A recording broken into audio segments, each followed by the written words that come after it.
Bonjour à tous et bienvenue sur boursicoté.com pour cette nouvelle analyse technique Forex et matières premières avec une paire de devises euro-dollar qui est en train de valider la rupture haussière des 1.1780.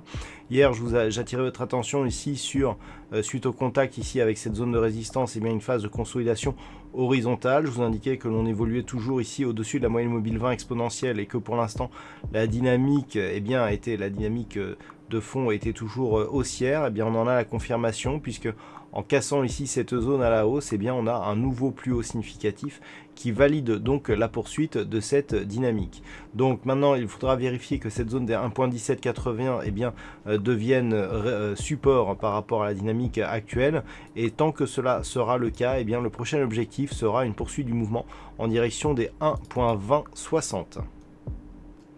Et puis sur la paire de devises livre sterling contre dollar américain, nous avions un objectif à 1,2960. Alors la zone de résistance a priori est légèrement plus basse, puisque lorsque l'on se rapproche, on peut constater ici que nous avons eu un test ici sur cette zone des 1.2950, c'est-à-dire juste 10 pips en dessous. On voit ici que l'on a validé une rupture de la zone des 1.2960. Alors malgré tout, on a ici cette zone 50-60 qui agit désormais comme support.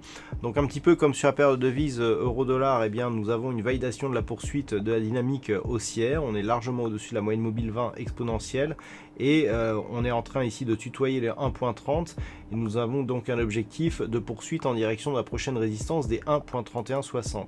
Mais ce n'est pas tout, puisque si on élargit un petit peu sur l'unité de temps daily, ce que l'on peut remarquer, c'est que d'un point de vue moyen-long terme, on est de retour ici dans un range qui avait été assez important avant donc la crise liée au Covid-19, puisque nous avions ici cette phase ici de consolidation, enfin de temporisation, et le fait que l'on revienne ici à l'intérieur de cette zone après avoir cassé la zone historique des 1.20 est tout un symbole, puisque ça veut dire que l'on revient à une situation un peu plus normale. On est en direct en train de casser à la hausse ici la zone des 1.30, donc clairement on a ici une zone d'objectif 1.30, 1.3160. On devrait avoir ici une phase de temporisation. Si les cours venaient à casser assez directement la zone ici des 1.3160, là on tutoierait des points hauts significatifs de tendance moyen terme qui pourraient avoir d'autres répercussions encore, puisque notamment au-delà des 1.3160, on aurait d'autres signaux techniques qui se déclencheraient. Et donc à surveiller ici cette zone entre 1.2960 et 1.3160. On a 200 pips ici où les cours devraient normalement se calmer suite à la forte hausse que nous avons connue ici depuis ce point bas proche des 1.22. Et puis sur l'or, nous sommes toujours ici sur un signal de poursuite du mouvement haussier qui a permis l'inscription d'un nouveau plus haut historique donc sur l'évolution du métal jaune, puisque le précédent record ici se situait sur la zone des 1920,66 $ l'once. Cette zone a été cassée, on a inscrit un nouveau plus haut ici proche des 1980 $ l'once. On est revenu chercher le point haut historique à 1920 qui a agi comme un support, c'est un niveau ici que je vous avais représenté en pointillé.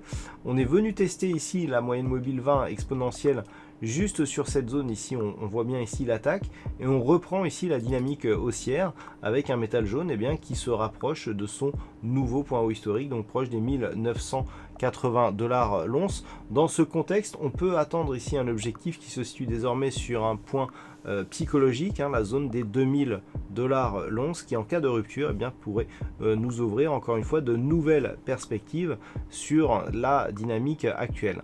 En attendant, ce que l'on peut, c'est tracer une extension de Fibonacci ici sur la phase de consolidation que nous avons eu ici, voilà.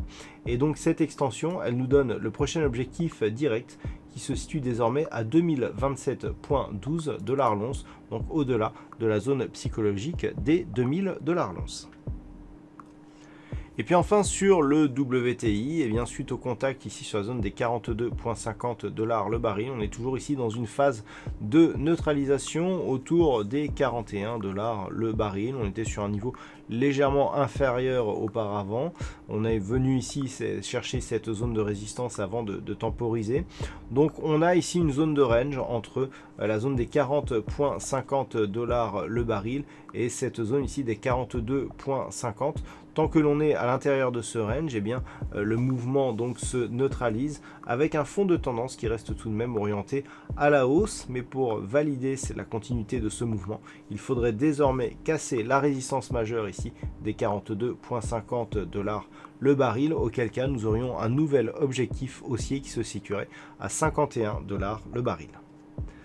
Voilà donc ce que l'on peut dire sur cette analyse technique Forex et matières premières. Passez une bonne soirée, on se retrouve dès demain pour d'autres analyses techniques, toujours sur le site boursicoté.com.